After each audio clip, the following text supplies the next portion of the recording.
watan goma shekara ta 2006 miladiya. A yammacin jiya mun tsaya ne da bayani a ƙarshen aya ta 103 kuma a kanta za mu tashi da izinin ubangiji. Akwai mai tambaya na farko da yake cewa ka taɓa yin bayani dangane da sayar da mashin, ka ce idan sana'ar mutum wato shine mai sayarwa bai kamata bai bambanta kuɗinsa wajen siya kai tsaye ko bashi,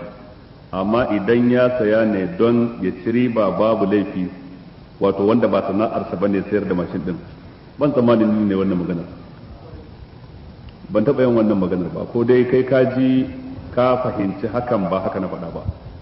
wallahu alam, ko kuma na faɗa na manta. Amma dai abinda na faɗa a jiya dangane da farashin haja ya zanto an bambanta tsakanin kuɗi hannu da bashi, wannan ita ce fahimtar da nake kai har ya zuwa jiya har ya zuwa yau, cewa bai halatta ba. Ko musamman ita wannan wadda muka yi bayani ta jiya, ai ba ciniki ne kawai na mashin kadai ba, idan ka lura ciniki ne hada da bashi, wanda ba a hada ciniki da bashi wuri guda, yana da siffofi na haramci da dama. Zai shiga cikin bai'a ta nufi bai'a, zai shiga cikin bashi da sharadi ko ciniki da sharadi. Domin mutum ne ya sayar maka da mashin naira 105,000 bisa ga sharadin zaka biya shi cikin wata 7 kuma kullun zaka bashi 500. Wannan maganar kullun din a nan matsala take. Dan yau da gobe sai Allah, in gobe akwai jibi babu, in yau akwai wata rana babu, wata rana ya iya samun 1,000, wata rana ya iya fita bai samu ko kobo ba, kuma kullum sai ya baka. To da haka anan matsalar take, babu tausayi ko rahama a cikin irin wannan cinikayya. Ina son kai min bayani dangane da wannan matsalar. Mutum da ya mutu ba shi da kowa sai mahaifiyarsa da 'yan uwansa waɗanda suke uba ɗaya da kuma waɗanda suke uwa ɗaya. To yaya za a raba kuɗin da ya bari? Wato misali ya bar kuɗi kamar miliyan 3. Idan mamaci ya mutu ya bar mahaifiyarsa da 'yan uwa waɗanda suke uwa ɗaya da 'yan uwa waɗanda suke uba ɗaya, wato su kaɗai ya bari, bai bar mahaifi ba, bai bai 'ya'ya ba. A nan ita mahaifiya za a ba ta kashi 1 cikin 6, kashi 1 cikin 6, sudusi kenan. 'Yan uwa waɗanda suke uwa ɗaya, idan mutum ɗaya ne kaɗai za a ba shi sulusi, wato 1 cikin 3. Idan ko sun kai biyu, sudusi kai, idan mutum ɗaya ne, mace ko namiji za a ba shi sudusi. Idan ko sun kai 2 zuwa sama, to za a ba su sulusi 1 cikin 3. To a lokacin nan sai 'yan uwa wanda suke uba ɗaya sai su zanto al'asaba, wato su asibuna ne, ba su da wani farali a cikin gado, wato abin da ya rage sai a ba su su raba a tsakaninsu. In maza ne kadai daidai wa daida, in mata ne kadai daidai wa daida, in maza ne hada da mata lizzakari mislu hazzil unsayin. Wanda ya mafarki da rana a cikin azumin watan Ramadan, wato ya mafarki kuma har ya fitar da mani, idan ya farka kawai sai ya yi wanka dan ci gaba da ibada, amma azumin sai nan ba abin da ya shafe shi. Mafarki baya kare azumi sai in mutum yayi jima'i ne da mace da rana. Hukuncin mangogi haƙora babu laifi dan kai amfani da mangogi haƙora, domin kana yin amfani da aswaki kuma ya halatta, kuma a cikin aswaki akwai ɗanɗano, amma ai baka haɗewa. Idan ka tauna yawo ya taru kudin zazuwa kake yi, to haka mangogi haƙora akwai ɗanɗano, amma ai baka haɗewa. Lokacin da ka kawar da dattin sai ka zubar da shi. To haka ruwa da kake kurkur baki ai shi ma yana da ɗanɗano. Da haka idan mutum ya ce man goge haƙori na karya azumi ko yin aswaki na karya azumi, doriya akan cewa baya da wani dalili da zai iya kafa hujja da shi a shari'ance, to kuma yana nufin ruwa ma idan an kurkure baki yana karya azumi. Domin idan ka ce ai suna karya azumi, sai ka ce ai ruwa mutum ya sa ne a baki bai haɗe ba, sai a ce to ai shi ma mai aswakin ba haɗe waye ba, shi ma mai man goge haƙori ba haɗe waye ba, don haka waɗannan ba sa karya azumi. Tafiyar da ake yi mata kasaru ita ce dukkan tafiyar da za ta ansa sunan tafiya, wato a bambanta ta da zuwa unguwa. Domin lafazin as-safar kamar yadda malamai suka ce laysa lahu haddun la fil lugha wa la fi shar'i. Shari'a bata iyakance wata tazara ba, wani distance da za a ce sai tsawon tafiya ya kai kaza za a ce mata tafiya. Haka lugar larabci idan ka koma ba iyakance wani distance ba da za a ce wato tafiya, sai aka koma zuwa ga urfi shine al'adar mutan gari. A al'adance mazauna garin Maiduguri idan na tashi daga Dambuwa road na je Bulunkutu na yi tafiya ko na je unguwa idan na tashi daga Maiduguri daga nan cikin wato Dambuwa road sai na je barikin soja na Mai Malari na yi tafiya ko na je unguwa amma idan na tashi daga nan na tafi Kwandiga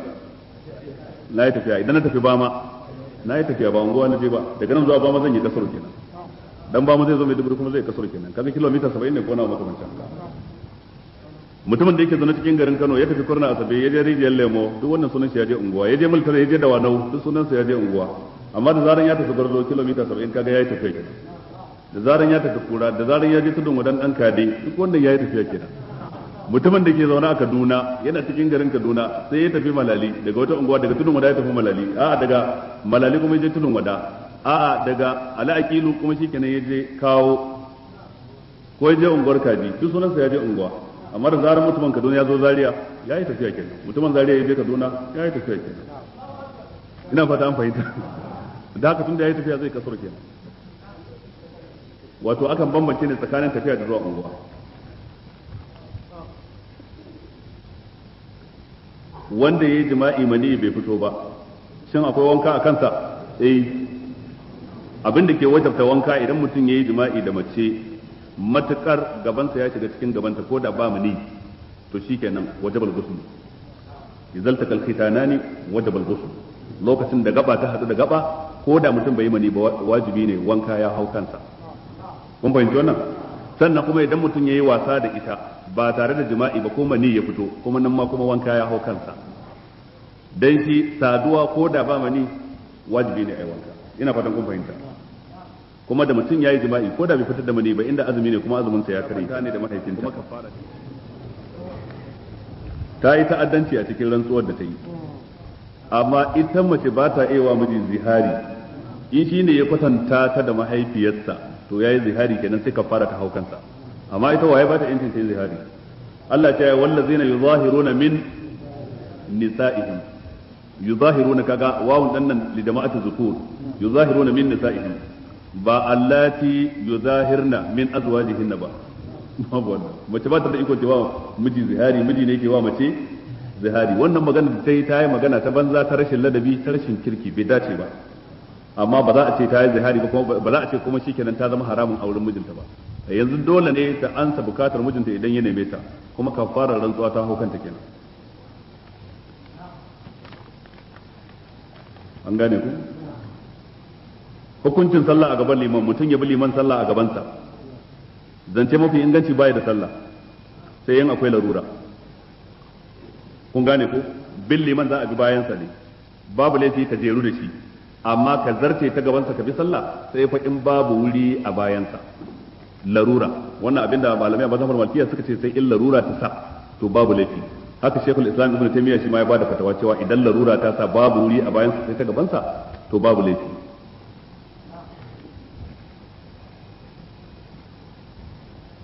ya halatta mai azumi ya haɗi magani ba tare da ruwa ba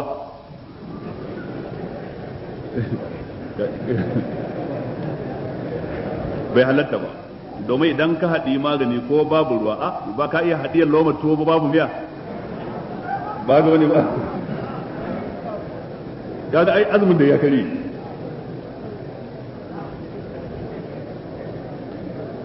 ya halatta mai azumi wanda yake da cutar asma ya yi amfani da inhaler wato maganin da masu asma suke fesawa suna zukarsa ta baki fatawar malamai ta kai ta komo a kai na yi ta nazari da bincike wata rana in ce ya halatta wata rana in yi tawakkufi amma dai karshen bincike na abin da ya kai ne bayan nazari na da kuma abokanan karatu na da na tuntuba ta hanyar waya game da waɗanda suke nesa shine inhaler ba ta kare azumi dalili a nan gurin mun nemi agajin likitoci ta wannan bangare likitoci sun tabbatar da cewa ita inhaler ba wai ciki take shiga ba kofofin numfashi ne suke toshewa to idan aka shaƙe ta sai ta taimaka wajen bude sai iska da ke dauke da sinadarin sai ya bude wannan allura ba ya karya azumi sai in allura ce wadda aka yi ta a madadin abinci to waɗannan su ne tambayoyi baya ga haka akwai sakonni masu tarin yawa na text da na samu tun ina kirgawa har na kasa kirgawa tun ina ajewa har memory din wayoyi na suka cika waɗansu din na rika gogewa na samu text daga farkon azumi zuwa yanzu ya kai 119 waɗansu daga Kano, waɗansu daga Sokoto, waɗansu daga Zamfara, waɗansu daga Katsina, waɗansu daga Bauchi cikin gari, waɗansu daga Alƙaleri, waɗansu daga Funtuwa ba cikin garin Katsina ba, waɗansu daga Kaduna,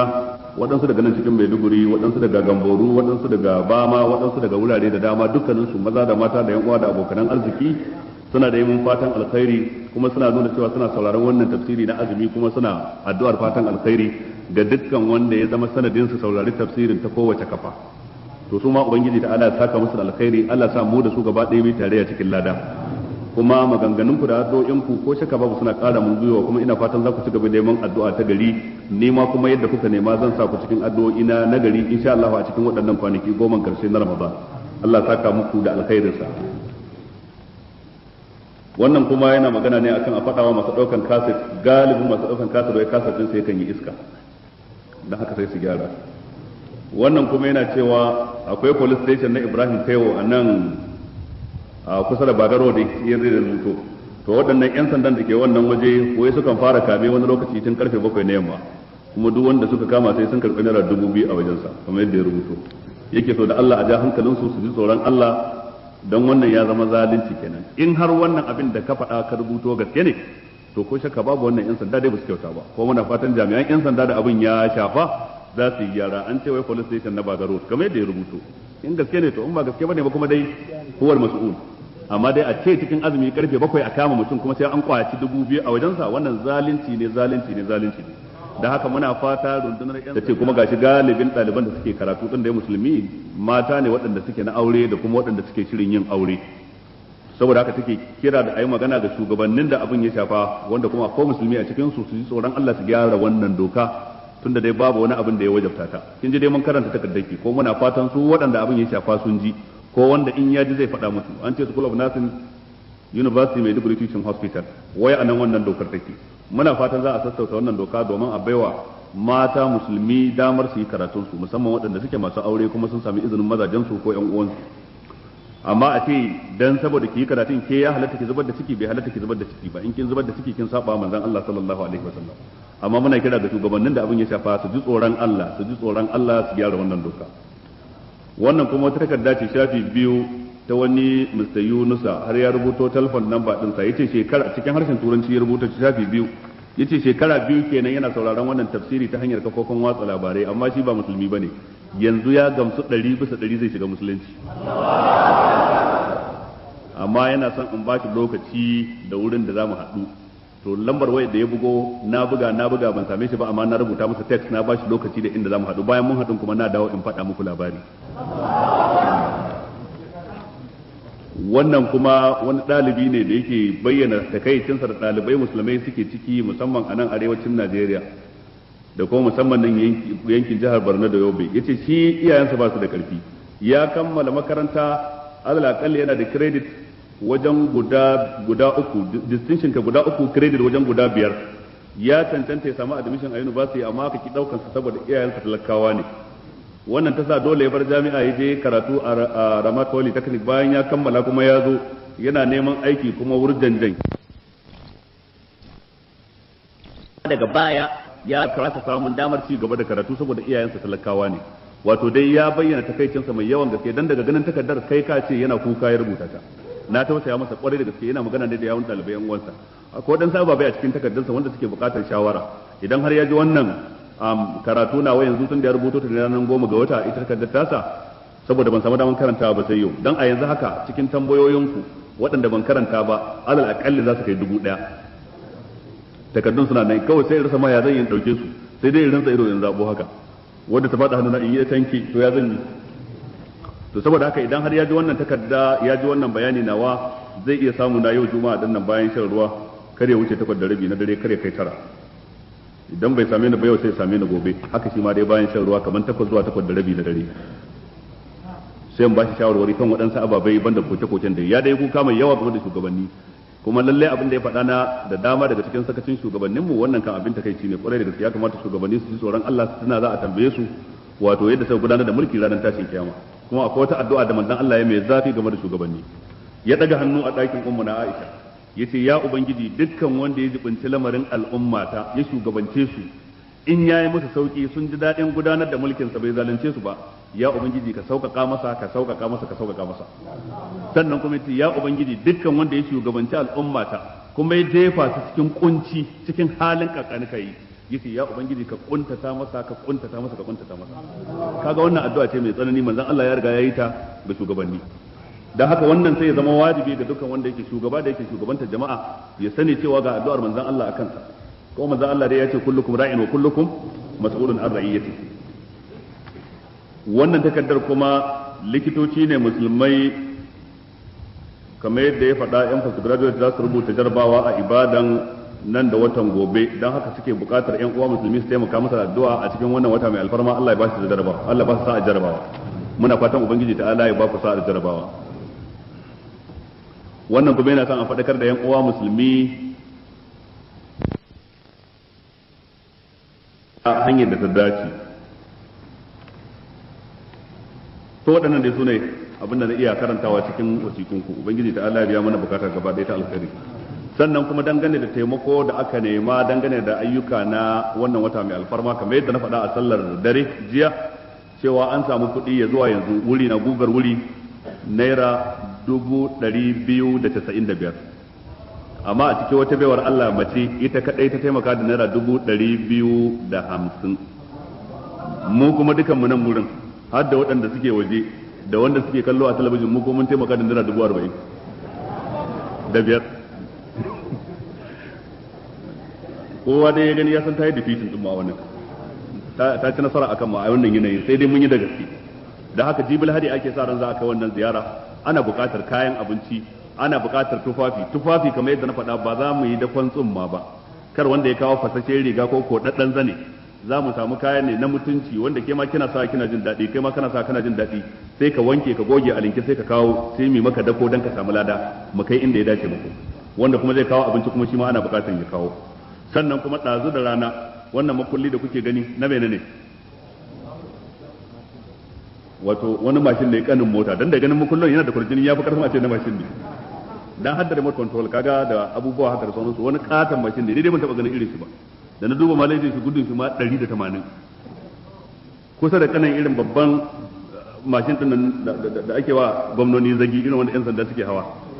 Dan karere wani bawan Allah ce kar in faɗi sunansa, kawai addu'a ke so ta fatan alkhairi ya kawo, yace a baiwa malan dantani, ɗaya daga cikin malamai da ya sadaukar da kansa wajen zuwa ya karantar da yan uwa musulmi a gidan kurkuku tun kafin mai tsarin ba har zuwa bana. Haka ya nasanta ya ce in bashi, kuma ranar litinin ya je ya same shi ya karbi takardun ɗin mashin a hannunsa, kuma an ci sa'a malam ɗan tani na nan, don haka bari in bayar dan Allah ya zama shaida, ku jama'a ku zama shaida. Malam ɗan tani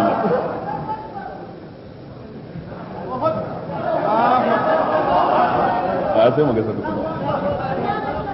Allah saka da alkhairi. Mashin din yana cikin gida wajena, idan an tashi zan bashi, yanzu na bashi mu kullum. Wani katon mashin da ya sunan shi Simba, kai daga jin Simba ka san ba dan gangani bane ba. Wannan ba Allah saka mana da alheri, Allah ya yawaita mana irin su. To za mu tashi kamar yadda muka faɗa kan aya ta 103, me Allah ya ce? أعوذ بالله من الشيطان الرجيم. بسم الله الرحمن الرحيم. ألم يعلموا خذ من أموالهم خذ من أموالهم صدقة تطهرهم وتزكيهم بها وصل عليهم إن صلاتك سكن لهم والله سميع عليم. Ubangiji ce khudh min amwalihim sadaqa, khudh ka karba min amwalihim daga cikin dukiyoyinsu sadaqatan, wato ka karbi sadaka, abin nufi ka karbi zakka. Lafazin amwal jam'i ne na kalmar mal, abinda kuma ake nufi da mal shine kullu shay'in zu qima, dukkan wani abu wanda yake da kima wanda yake da daraja shi ake nufi. Kaga da riga da hula da agogo da takalmi da zoben hannu da sarka ta wuya ta mata da dan kunnansu da dukkan waɗannan sunan su mal, domin abin ne mai kima. Sannan da tumaki da awaki da shanu da raƙuma, gidaje da fulotai, sannan kuma da haja ta kasuwanci, dukkanin su mal. Allah ce khudh min amwalihim, ka karba daga cikin dukiyoyinsu sadaqatan sadaka ta musamman. To wannan amwal sai manzon Allah ya iyakance irin dukiyoyin da ake fitar musu da zakka da wanda ba a fitar musu. Wato dai dukiyoyi da ake fitar ma zakka na farko akwai dabbobi. A cikin dukkan dabbobi ba a yin zakka sai dabbobin da ake kira al'an'am, wato tumaki da awaki da shanu da raƙuma. Waɗannan kadai ake fitar da zakkar su. Amma idan mutum yana da dawakai, yana da jakai, yana da alfadari da sauran dabbobi, yana da tantabaru da kaji, yana da zabi, dukkan waɗannan babu zakka a kansu. Sai dai fa in mutum yana da su ya sayar sun zama kuɗi to sai fitar da zakkar kuɗi. Amma a dabbobi waɗannan kawai ake fitar da zakkar su. Waɗannan guda hudu. Daga nan gurin sai abin da ya shafi kuɗi. Kuɗi kuma shine zinari da azurfa ko duk abin da zai karɓi ma'anar kuɗi, kamar nairori, kamar daloli, kamar sterling pound, kamar saifa da sauransu. Dukan waɗannan suna cikin amwal. Waɗannan akan kimanta su ne da zinari. Idan sun kai zinari wato ainihin 20 dinari 20 to kaga kenan za a fitar musu da zakka ko dirhami 200, dinari 20 ko dirhami 200, ko kuma nauyin su ya kai gram na tsantsar zinari 85. Duk abin da zinarin da ya kai haka to sai a kwatanta kuɗin da za su iya sayansa. In kuɗin da za su iya sayansa kenan za a fitar musu da zakka zuwa sama. Ma'ana dai zakkar kuɗi. Daga nan sai zakka ta amfanin gona. Amfanin gona kuma akan fitar da zakka ne ga abu idan ya zanto muqtat muddakar. Idan an ce muqtat abin da ke kayan abinci ne, wannan dan a ware kayan marmari, lemo da ayaba da gwanda da kankana da ɗata da gawata da ciri da duk waɗannan ababen babu zakka a kansu domin kayan marmari ne. Haka abarba kayan marmari ne, lemon tsami, yalan bello duk kayan marmari ne. Ina fata an fahimta. Amma abin da ya shafi alkama da shinkafa da wake da gyada da gero da dawa da maiwa, dukkan waɗannan za a fitar da zakka a kansu domin kayan abinci ne. Abu ya zama kayan abinci, bayan kayan abinci ya zanto muddakar, a iya taskance shi a sito bai lalace ba. Kaga anan ko da abu kayan abinci ne in ba za a taskance shi a sito ba babu zakka a kansa. Yanzu kamar abin da ya shafi doya, ya shafi makani ko gwaza, wato kaga wannan babu zakka a kansu. Dankali ko na gida ko irin wanda muke cewa dankalin turawa, dukkan waɗannan babu zakka a kansu domin ba a iya taskance su. Amma rogo wanda za a busar da shi ya bushe a rinka aunawa mudu mudu ko kwano kwano, a rinka yin buhu buhu daga karshe a nika shi ya zama gari, a sarrafa shi ta hanyar dan wake ko wani abu, to irin wannan rogon akwai zakka a kai. Da tumatiri da tattasai da albasa duk waɗannan babu zakka a kansu. Amma idan an busar da tattasai ya zama busasshe, an busar da tumatiri, yo ai ya daina ansa sunan tumatiri ma sunan shi kauda a Hausance, duk waɗannan akwai zakka a kansu domin zaka auna su da kwano, zaka yi buhu buhu din su. Haka abin da ya shafi barkono busasshensa a shi ma ana iya ajiye shi a sitowa ajiye zuwa wata kaza ko kwana kaza kafin a sayar, da haka shi ma za a yi zakka a kansa. Kaga kuɗi sai sun kai dinari 20 ko dirhami 200, tumaki sai sun kai 40, abinda bai kai 40 babu zakka a kai, da su da awaki. Shanu sai sun kai 30, abinda bai kai ba 30 babu zakka a kai. Raƙuma sai sun kai 5, in ba su kai 5 ba wato ainihin babu zakka a kai. Kayan abincin da za a fitar da zakka sai sun kai 5 ausuk, kowane wusuki daya kuma shine sa'i 60 to 5 kaga sa'i 300 kenan. Buhu rigiza guda 7 mai cin kwano 40 idan ka noma guda 7 zuwa sama, abinda bai kai 7 babu zakka, 7 zuwa sama shine abin da yake akwai zakka. Khudhu min amwalihim sadaqatan. Daga nan sai waɗansu mas'aloli da malamai suke yin sabani akai, kamar urudu tijara, haja ta kasuwanci. Kana da buhuna da kake sayarwa na gero, na shinkafa, na dawa, kana da katan na madara, na sabulun wanki, na man shafawa, shin akwai zakka ko babu? Malamai sun yi sabani, waɗansu sun ce akwai zakka, waɗansu sun ce babu. Ina fata an fahimta. Da kuma waɗansu mas'aloli waɗanda ba nan ba, amma dai waɗancan sune ru'us, ababan da galibi aka tafi akan cewa akwai zakka akan. Ubangiji ce khudh min amwalihim sadaqatan tutahhiruhum wa tuzakkihim biha wa salli alaihim. Lafazin tutahhiruhum na fassara aje cewa ka tsarkake su, wato zakihim kuma dai ka tsarkake su biha da ita wannan zakka din. Wannan ita ce galibin fassara da malamai suke yi, cewa kalmar tutahhiruhum fi'li mudari'i ne wanda fa'iluhu damirun mustatirun wujuban taqdiruhu anta, wato shine fa'ilin da ke cikin khudh fi'l al-amr shi ma fa'iluhu damirun mustatirun wujuban taqdiruhu anta, wato da tutahhiruhum da tuzakkihim dukkan su damirul mukhatab shine fa'ilin sa. Amma wadansu malaman suka ce a'a, inda wannan shine fa'ilin idin yadda na fassara da sai a ce khudh min amwalihim sadaqatan tutahhirhum ba tutahhiruhum ba. Ina fata an fahimta, tunda khudh talab ne, tutahhir sai zanto jawabu talab kenan. Ina fata kun fahimta. A ce kenan ita zakkar hiya allati tutahhiruhum. Ina fata an fahimta. Khudh min amwalihim sadaqatan tutahhiruhum, karbi sadaka a wajen su wanda za ta tsarkake su, wato sadakar ita ce za ta tsarkake su daga dattin rowa, daga mako, daga kyashi. Ina fata an fahimta, wato sadaka tana tsarkake mutum kenan. Sannan wato zakihim kuma suka ce wannan yana komawa zuwa ga wato ainihin anta kenan, anta allazi tuzakihim biha ay bi hadhihi sadaqa. Wa salli alaihim, kuma kai musu addu'a, inna salataka sakanun lahum, addu'ar ka nutsuwa ce a gare su. Wallahu sami'un alim, ubangiji ta'ala mai ji ne sannan kuma masani ne. Sai Allah ya ce ألم يعلموا أن الله هو يقبل التوبة عن عباده ويأخذ الصدقات وأن الله هو التواب الرحيم وقل اعملوا والله عملكم ورسوله والمؤمنون وستردون إلى عالم الغيب والشهادة فينبئكم بما كنتم تعملون ألم يعلموا شباس مسنير أن الله هو يقبل التوبة عن عباده وبنجي تعالى شيني وندا يكي كربر توبة دقباينسا ويأخذ الصدقات كما شيني وندا يكي كربر صدقة إذن سنيي karba ya ba su lada ba wai ya karba a matsayin dukiyar ba, a'a karbar ubangiji shine in san baiwa talakawa sun karba ta hanyar da Allah ya yarda da ita sai kuma Allah ya bada lada, shaidar shi ma ya karba kenan. Wa ya'khudhu sadaqat wa anna Allah huwa at-tawwabur rahim, kuma lalle Allah ta'ala shine at-tawwab mai karbar tuba, sannan kuma shine ar-rahim mai jin kai game da bayinsa. Ma'ana ya kamata so munafukai da ba sa sadaka ko waɗansu daga cikin musulmai masu raunin imani da suke rowa ba sa fitar da zakka ko suna fitar da ita ba ta hanyar da ta dace ba, ya kamata sun san cewa fa ubangiji ta'ala shi ke karban tuba, da haka su gaggauta tuba, Allah zai karbi tuban su. Ya kamata su gamsu da cewa ubangiji ta'ala shi ke ba da ladan zakka idan an yi, dan haka ya kamata su bayar da zakka, ya kamata su ciyar dukkan wata ciyarwa ta wajibi. Wa anna Allah huwa tawwabur rahim, ya kamata su san cewa Allah ta'ala ya siffanta da karban tuba a kowane zamani da kowane lokaci, sannan ya siffanta da cewa shi mai rahama ne, kuma rahamarsa ta yalwaci komai, ta yalwaci kowa subhanahu wa ta'ala. Mala'ikunsa sun tabbatar masa, suka ce rabbana wasita kulli shay'in rahmatan wa ilma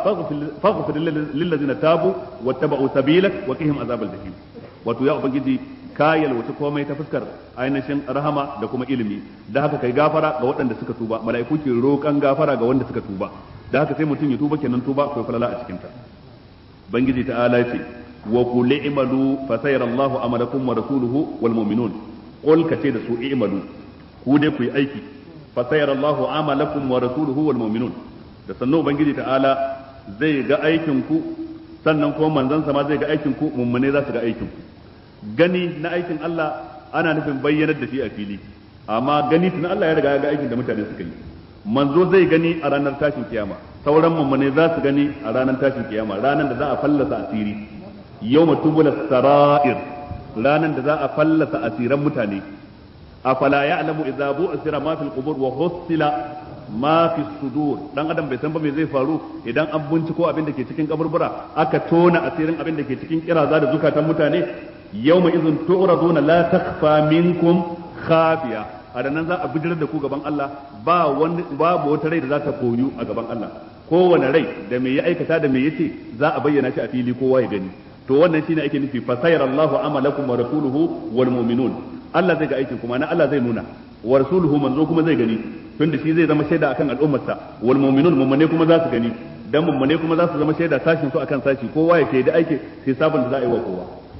Wa saturadduna ila alimil ghaibi wash shahada, da sannan za a maishe ku zuwa ga masanin gaibu shi kadai, shine Allah wanda ba wanda ya san gaibu sai shi. Wallahi ya'lamu man fis samawati wal ardi al-ghaiba illa Allah wa ma yash'uruna ayyana yub'athun. Alimul ghaibi wash shahada, da kuma masanin boye, masanin bayyane shine Allah. Fa yunabbi'ukum, wato dan ya baku labari bima kuntum ta'malun, dangane da abinda kuka kasance kuna aikatawa. وآخرون مرجون لأمر الله إما يعذبهم وإما يتوب عليهم والله عليم حكيم. Idan kun lura, idan muka biyo ayoyin da aka faro daga jiya, an lissafa mutane ne, akwai dai masu imani, sune sahabbai da aka ce والسابقون الأولون من المهاجرين والأنصار والذين تبعوهم بإحسان. to daga nan gurin kuma sai su an faɗi sakamakon su jannatin tajri tahta al-anharu khalidina fiha abadan zalika al-fawz al-azim suna cikin aljanna Allah sa mu cikin su daga nan sai munafikai tsantsa waɗanda suka kware kan munafunci wa mimman hawlakum min al-a'rabi munafiquna wa min ahli al-madina maradu ala an-nifaq la ta'lamuhum nahnu na'lamuhum sanu'adhibuhum marratayn thumma yuradduna ila azabin azim an yi musu alƙawarin azaba iri biyu daya a nan gidan duniya daya bayan sun mutu a kabari mafi girma kuma ta ranar tashin kiyama Allah tsare mu sannan sai aka kawo ajin mutane na uku wanda suna da aiki na gari amma sun garwaya da me da mummuna wa akharuna atarafu bi dhunubihim khalaqu amalan salihan wa akhara sayyi'a asa Allah an yatuba alaihim wannan an bada labarin Allah zai musu gafara Allah zai karbi tuban su to anan sai aka kawo waɗansu daban wanda ba sa cikin waɗancan ba sa cikin waɗancan kamar an ware su ne wani adadi ne yan kaɗan su ne Allah ce wa akharuna akwai waɗansu daban murjauna li amrillahi a wata qira'a murja'una li amrillahi su an jinkirtar da su wato za a yi musu jinkiri li amrillahi zuwa ga al'amarin Allah imma yu'azibuhum ko dai Allah ya musu azaba wa imma yatubu alaihim ko ya karbi tuban su wannan za a sani a wani lokaci na gaba ana nufin daga saukar wannan ayar a daidai lokacin da ta sauka ba a san me suke ciki ba an sa su cikin wani zama na dako na jinkiri murja'una li amrillah ana an jinkirtar da su ba a riga an yanke hukuncin su ba za a yi musu azaba ko kuma za a karbi tuban su in kuma aka ce murja'una li amrillah an sa su kamar suna cikin fata na a karbi tuban su in ma yu'azibuhum ko dai Allah ya musu azaba ko kuma ya karbi tuban su wallahu ghafurur rahim wallahu alimun hakim ubangiji ta'ala masani ne sannan mai hikima ne to waɗannan wanda aka ce an jinkirtar da su bayani zai zo nan gaba mai yiwa darasin gobe in Allah ya kai mu cewa dai su ma dan an karbi tuban su sune dai mutum uku nan da aka yi jinkirin karbi tuban su Ka'ab ibn Malik da sahabban nan guda biyu waɗanda aka ce wa ala salasati allazina khulifu حتى إذا ضاقت عليهم الأرض بما رهبت وضاقت عليهم أنفسهم وظنوا أن لا ملجأ من الله إلى آخر الآية وتمرجون لأمر الله إما يعذبهم وإما يتوب عليهم والله عليم حكيم والذين اتخذوا مسجدا ضرارا وكفرا وتفريقا بين المؤمنين وإرصادا لمن حارب الله ورسوله من قبل ولا يحلفن إن أردنا إلا الحسنى والله يشهد إنهم لكاذبون لا تقم فيه أبدا لمسجد أسس على التقوى من أول يوم أحق أن تقوم فيه رجال يحبون أن يتطهروا والله يحب المطهرين waɗannan ayoyi da za su zo gaba suna magana a wani gungu na cikin munafukai karkashin jagorancin wani mutum da ake kira Abu Amir Rahib Al-Khazraji Abu Amir Ar-Rahib tun lokacin jahiliya sai ya shiga addinin Kiristanci ko Yahudanci ma'ana dai ya shiga ɗaya daga cikin addinin Ahlul Kitab a lokacin jahiliya to lokacin da manzon Allah sallallahu alaihi wa alihi wa sallama yayi hijira zuwa Madina ya samu wannan mutum a Madina wannan mutum yana ganin cewa wato shi abin girmamawa ne cikin mutanensa amma duk gaba ɗaya mutane da sun musulunta sai su koma karkashin jagorancin manzon Allah sallallahu alaihi wasallam sai wannan ya bakanta masa rai hasada ta sa ya ƙi imani bayan ya fahimci gaskiya sai dai ya haɗa kai da Quraishawa dan su zo su yaƙi Annabi bayan an kammala yaƙin Badar aka ɗauro ɗamarar yaƙin Uhud ya zo tsammaninsa ‘yan kabilarsa alkhazarjiyun za su goyi bayansa amma ba su goyi bayansa ba suka tabar da shi sannan ya sake dai tafiya ya bar garin Madina yana ta neman dukkan wani abokin adawa da annabi don ya taya shi yin adawa da annabi don ya taya shi gaba da addinin musulunci to ana nan a cikin wannan yanayi sai suka samu wata dabara da makida ta su ta munafukai don ta kai shi ga matsayin har ya tafi kasar Rome don ya je kulla kawance da sarkin Romawa ya ba shi sojoji na haya ya zo shi zai taimaka a zo a rusa daular musulunci a Madina to kuma a nan Madina yana tare da munafukai da suke tare da shi na cikin garin Madina sai suka je kusa da masallacin Quba sai suka shaci wani fili sai suka yi wani masallaci da nufin cewa munafukai kar su rinka zuwa inda mummune suke su rinka zuwa wannan masallacin kuma sai suka bayyana uzurin su na fili suka ce dalilin yin su shine dan duhun dare na sa da tije ba sa iya zuwa sallar isha'i to sai muka yi masallaci a kusa da gidajen mutane ba sai sun je Quba ba sannan idan ana sanyi ba a iya zuwa sallah su ko manufarsu shine idan suka yi wannan masallaci na farko su jajjawo irin nasu ya nasu a wannan masallaci masu adawa da musulunci na biyu wannan ya sa su samu damar jefa shakka ga musulman da suke da raunin imani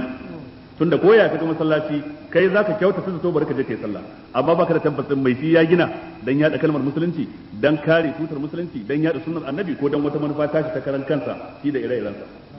to dan haka sai suka mayar da wurin wani gungu na tare mutanen da suke dadawa da musulunci to amma kuma suna ganin masallacin ba zai karbu ba har sai sun je sun nemi annabi ya zo ya bude musu masallacin ka duba kuma kida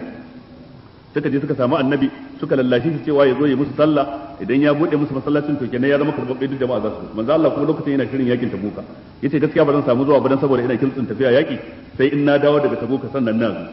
to a wajen kan hanyar dawowarsa kafin ya shiga Madina duka bai fi ni ɗaya ba ko kwana ɗaya ko wani adadi na kilomita sai aka saukar da waɗannan ayoyi dan a faɗakar da shi wancan masallaci da ka alƙawarin zaka je ka bude musu ba dan Allah suka yi shi ba sun yi shi da manufar raba kan al'ummar musulmi sun yi shi da manufar ya zama matattara na dukkan mai adawa da kai mai adawa da addinin musulunci sun yi shi dan ya zanto zango na tara masu faɗa da addinin musulunci dan haka karka je kai sallah a cikin ta ubangiji yace wallazina takazu masjidan ziraran da waɗanda suka riki masallaci a matsayin ziraran wurin cutarwa kaga masallaci ana yin sa ne dan ya zama mai wurin ibada dan ayi sallah dan ayi itikafi dan ayi karatu dan a karantar da Qur'ani da tafsiri da fassara a karantar da Sahih Bukhari Muslim Abu Dawud Tirmidhi Nasa'i Ibn Majah Muwatta na Imam Malik a karantar da fiqh a karantar da ulum matakara dai ta ilimin shari'a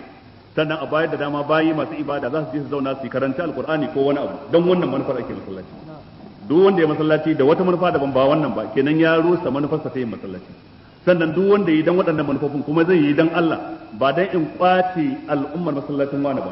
ba dan in karya wani ba dan wani kaza ba a'a ni dai dan wannan masallaci zan to matattara ta gaskiya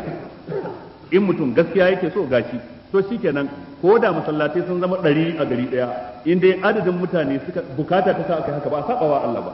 amma in bukata ba ta kai ba sai wani yayi dan wata manufa to ana jin tsoron ya zama masjidul durar masallacin tutarsa ubangiji yace wallazina takhadhu masjidan diraran wa kufran wa tafriqan bainal mu'minin waɗanda suka riki masallaci da nufin cutaswa wa kufran da kuma kafirce ma ubangiji wa tafriqan bainal mu'minin da kokarin raba kan mummunai wa irsadan liman haraba Allah wa rasula da kuma wurin tanadi da shiri ga dukkan wanda ya saba wa Allah da manzansa wanda yake yakar Allah yake yakar manzon Allah idan ya zo masallacin za a karɓi masaukin sa duk mai adawa da risala da manzon Allah ya zo da risala muhammadiyya in ya zo masallacin za a goyi bayan sa to duk wanda wannan ita ce manufarsa ta rikan masallacin su to kaga bai zama masallaci na gaske ba shine wa irsadan liman haraba Allah wa rasuluhu min qabl ya zama matattara irsad wato ana fasara shi da idad wato wurin da ake bayar da training ga waɗanda suke haraba Allah wa rasuluhu min qabl dama sun taba yakar Allah sun taba yakar manzon Allah a tarihin baya sun taba da adawa da addinin musulunci a tarihin baya sai a ba su mafaka a wajen ko irsad ya zanto intizar yani makanul intizar li kulli man haraba Allah wa rasuluhu min qabl sai Allah ce wala yahlifunna in aradna illa al-husna wala yahlifunna amma za su rinka rantsewa da Allah in aradna illa al-husna wallahi ba wata manufa da ta sa muka riki wannan masallaci na mu sai neman lada lafazin al-husna neman lada ko neman sakamako wallahu yashhadu innahum lakazibun ubangiji ta'ala yana ba da shaida cewa ƙarya suke ba dan neman lada suke ba dan haka la taqum fihi abada kai annabi kar kai sallah a cikin sa har abada lafazin la taqum ta'birun bil qiyam al-murad bihi as-salah qiyam tsayuwa ai ɗaya ne daga cikin bangarori na sallah kamar qumil layla illa qalila an gane ku an tahira baiti lil ta'ifina wal qa'imina war ruk'i sujud an gane ko tahir baiti lil ta'ifina wal qa'imina war ruk'i sujud ma'ana kaga al qiyam tsayuwa kenan dan haka dai la taqum fihi abada kar kai sallah a cikin sa har abada la masjidun ussisa ala taqwa min awwal yawmin lalle masallacin da aka azhar tashin ginin sa akan taqwa tun ranan farko ta ginin sa a haqqu an taquma fihi shine yafi cancanta ka tsaya kai sallah a cikin sa fihi rijalun yuhibbuna an yatatahharu a cikin sa akwai mazaje waɗanda suke son su tsarkaka wallahu yuhibbul mutahhirin ubangiji yana son waɗanda suke tsarkaka wato waɗanda suke tsarkaka daga datti daga najasa daga dukkan abin da bai dace ba malamai suka ce abin da ake nufi da masjidun ussisa ala taqwa min awwal yawmin ahqqu an taquma fi shine masjidu quba waɗansu kuma suka ce a'a masallacin da farkon ginin sa dama akan harsashin taqwa shine masallacin annabi da ke Madina ma'ana ko dai masallacin Quba ko masallacin Madina dangane da masallacin annabi da ke Madina hadisi cikin Muslim ya nuna shine masallacin da dama ussisa ala taqwa min awwal yawmin an azhar sashin ginin sa akan taqwa amma masallacin Quba shi kuma akwai hadisi da Ibn Majah ya rawaito da Imam al-Hakim an-Nisaburi su ma sun hadisan na nuna cewa masjidin Quba masallacin Quba shi ake nufi da wannan al-Imam Ibn Kathir a cikin tafsirin sa yace la ta'arudu bainal qawlain ba tin karo tsakanin zantukan guda biyu domin lalle masallacin Quba an azhar harsashin ginin sa ne akan takawa ha ko masallacin Madina na manzon Allah an azhar harsashin ginin sa akan takawa banda su kuma akwai wadansu masallatan da aka gina harsashin su akan takawa sai dai in har masallacin Quba ya samu wannan matsayi to lalle masallacin Madina ya fi tantanta samun masallacin Madina baya rushe masallacin Quba shi ma ya zanto haka samun masallacin Madina da Quba su zanto cewa usisa ala taqwa min awwal yawm a ranan ginin dama dan Allah aka kafa su baya hana waɗansu masallatai a Maiduguri waɗansu a Kano waɗansu a Kaduna waɗansu a waɗansu wurare na duniya su ma ya zanto an kafa su akan wannan ashe ishara ce ake cewa duk masallacin da zaka je kai sallah ya zanto ya bayyana a gare ka a fili wanda ya gina masallacin in mutum ɗaya ne waɗanda suka gina in adadi ne na mutane to lalle sun gina don Allah dan neman yardan Allah kai ka fahimta ka a gani na zahiri ko da a zuci ba haka bane ba kai ka riga ka kubuta a wajen Allah to irin wannan masallacin sun zaka je dan haka malamai suke kafa hujja da wannan ayar cewa a ce akan je masallaci ba wai dan ginin sa kadai ba a'a dan irin mutanen da suke sallah a ciki idan irin mutanen da suke sallah a ciki wato masu takawa ne masu tsoron Allah ne tsantsar ahadus sunna ne ba yan bid'a ba to wannan masallacin shi ya fi cancanta ka shiga dan fihi rijalun yuhibbuna an yatafaharu amma masallacin da ake bid'a ai kaga babu wadansu mutane da zaka ce yuhibbuna an yatafaharu ya suna bid'a za ce yuhibbuna an yatafaharu sai waɗanda suke sunna sune yuhibbuna an yatafaharu sai waɗanda suke kan tauhidi babu shirka sune rijalun yuhibbuna an yatafaharu wallahu yuhibbul mutahhirin dan haka dai kallon gini yana da muhimmanci wace manufa ta sa mutum ya gina sannan kuma waɗanda suke raya masallacin a yanzu shine ɗaya daga cikin abin da zai ja hankalinka ka makalkale wa masallaci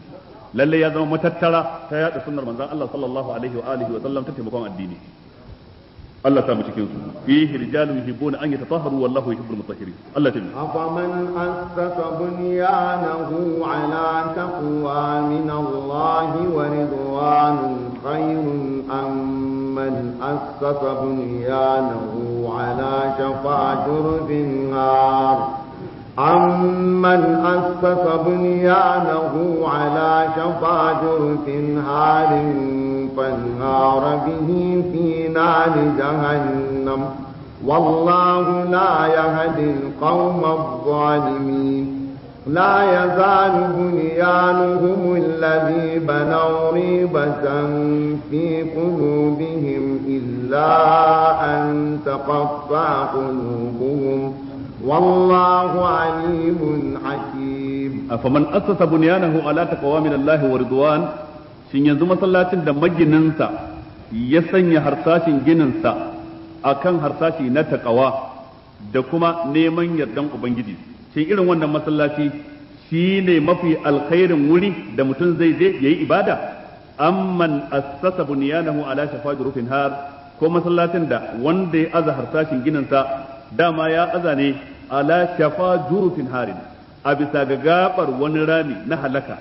fanhara bihi dan haka zai rufta da shi fi nar jahannam cikin wutar jahannama yanzu irin wannan masallacin shine zakai sallah a ciki wallahu la yahdi al-qawm adh-dhalimin ubangiji baya shirye da mutanen da suke azzalimai a takaice dai ubangiji ta'ala a cikin wannan aya yana dan hankalin manzon Allah sallallahu alaihi wasallam cewa wancan masallaci da Abu Amir Rahib suka je suka gina shi da ire-irensa ba fa akan harsashin takawa suka gina ba a'a masallacin ka kai annabi da masallacin Quba waɗannan masallatai da waɗansu ire-iren su ne waɗanda aka za harsashin ginin su akan takawa amma wancan ko ba akan takawa bane tunda ko ba akan takawa bane ba amfanin ka je kai sallah a cikin su wato ana jin hankalin annabi kenan da wannan aya kamar yadda kuma na faɗa fadin ayar na nufin duk inda aka samu masallatai guda biyu nan ga wannan kuma sun zama kusa da kai ka iya zuwa wannan ka iya zuwa wannan to zaka kalli wanne ne kake ganin an tsarkake niyya wajen ginin sa wanne ne kake ganin waɗanda suke cikin sa suna neman gaskiya suna kokowar sai an bi sunnar annabi ba a yin bid'a ba a kada a cikin masallacin ba a abin da ya saba wa Allah to irin wannan masallacin shine zaka ne amma duk wanda kaga ana bid'a sai ka kauce masa ka je inda ba a bid'a lalle abin da zaka lura a samu fihi rijalun yuhibbuna an yatafaharu lalle kuma a samu wanda suka gina lalle da kyakkyawan niyya suka gina wannan kamar yadda na faɗa abin ne na zahiri baka san abin da ke cikin zuciya ba abin da ya bayyana gare ka shine abin da zaka yi aiki da shi Allah ya ce la yazalu bunyanuhum alladhi banaw ribatan fi qulubihim wannan ginin da suka gina ba zai gushe ba ya zama abin shakka a cikin zukatansu wato su da kansu sun riga sun tabbatar tunda mummunan niyya gare su ba dan Allah suka yi ba su da tabbas cewa daidai suka yi don kamar da manzo Allah ce al-ismu ma haka fi nafsika wato shi zunubi ko laifi shine abin da kai kanka a zuciya na maka kaikayi ko da a fili ka bayyana kishir haka amma a zuciya kana ji a jika. Yanzu duk mai bid'a a zuciya yana ji a jika, musamman in ya gane bid'a ce amma yana karewa tun da ya mayar da ita hanyar cin abinci, to a zuciya yana ji a jika. Duk mai wani aikin sabo ko da ya halatta a fili amma a zuciya yana ji a jika. La yazalu bunyanuhum allazi banaw ribatan fi qulubihim, sai ya zama wani abu ne da ke haifar da shakka a cikin zuciyarsu. Ina fata an fahimta. Illa an taqata qulubuhum, sai fa in zukatan su sun yanke, ma'ana sai fa in mutuwa ta zo. Dan dakatawar zuciya da dana buga wata ai alama ta cikin alamu na mutuwa wanda babu kokonto a kansa. Wallahu alimun hakim, ubangiji ta'ala shine alim masani sannan kuma shine hakim wato wanda yake mai hikima. ثلاثة إن الله اشترى من المؤمنين أنفسهم وأموالهم بأن لهم الجنة يقاتلون في سبيل الله فيقتلون ويقتلون وعدا عليه حقا في التوراة والإنجيل والقرآن ومن أوفى بعهده من الله فاستبشروا ببيعكم الذي بايعتم به وذلك هو الفوز العظيم. التائبون العابدون الحامدون السائحون الراكعون الساجدون الآمرون بالمعروف والناهون عن المنكر والحافظون لحدود الله وبشر المؤمنين. إن الله اشترى من المؤمنين أنفسهم، للي الله تعالى يا سيا daga wajen mummunai. Me ya saya? Anfusahum, kayukansu, wa amwalahum, da dukiyoyinsu, wato su ba da kansu dan musulunci ya ci gaba, su ba da dukiyoyinsu dan kalmar Allah ta ɗaukaka. Wannan shine hajar da su suka sayar wa Allah. Farashin da Allah zai ba su shine bi anna lahumul janna, wato ainihin aljanna ta tabbata a gare su. Ka ba da kanka, ka ba da dukiyarka, shi kuma Allah ya baka aljanna. Ka jefar da kan naka da dukiyarka ka duk mallakar sa ne, domin lillahi mulku samawati wal ard. Abin da yake mallakar sa ya baka kuma ya saye shi a wajenka, da abin da kuma ya fi wanda ya karba a wajenka. Ai wannan fadar rahama take nan ta kawo haka. Yuqatiluna fi sabilillah, su je su yaki dan ɗaukaka kalmar Allah. Fa yaqtuluna, su kashe abokanan adawa, wa yuqtaluna, su ma a kashe su. A wata qira'ar fa yuqtaluna wa yaqtuluna, sai aka gabatar da mabni lil majhul alal mabni lil ma'lum. Wato wannan abin da yake nufi wani sashi cikin su a kashe su, wani sashi kuma su kashe kafirai. Dama yaki haka yake, babu yakin da babu hasara a ciki, sai dai baka fatan hasaran ka ta yawa ne, ka fi fatan abokin adawar ka hasarar ta tafi yawa. Yuqatiluna fi sabilillah fa yaqtuluna wa yuqtalun, za su yaki dan ɗaukar kalmar Allah, su kashe su ma a karsu. So idan an kashe su sun yi shahada, su kuma in sun kashe wanda bai yi shahada ba. Wa'adan alaihi haqqan, wannan alƙawali ne na Allah wanda yake tabbas baya tashi. Fi tawrat wal injil, cikin at-taura da cikin linjila, wal qur'an da kuma a cikin alqur'ani. An yi alƙawali cikin at-taura, littafin da ke hannun Yahudawa, in har ba su boye ba, in ba su yi magudi ba. An yi alƙawali cikin linjila, littafin da ke hannun Kirista, in har ba su boye ba, ba su yi magudi ba, akwai jihadi a cikinsa. A yada kalmar Allah, to kaga a ce ba ta'addanci bane ba,